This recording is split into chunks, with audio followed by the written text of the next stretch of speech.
There's a lot of them. I found places. I took my family on a cross country RV trip. First one we ever did that far.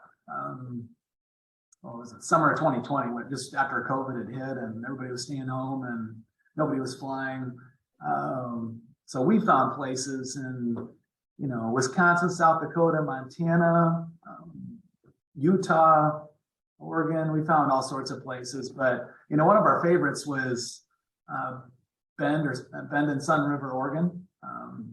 That was fantastic. There's a lot of places around Big Sky that were fantastic. I love the mountains, so kind of partial there. Never would have thought to go to the Great Salt Lake National Park because from a distance it just looks like a barren, but you get across the lake and the bridge over to where you can kind of explore, and it was probably the best place we visited in the 12 or 13-day trip we were on.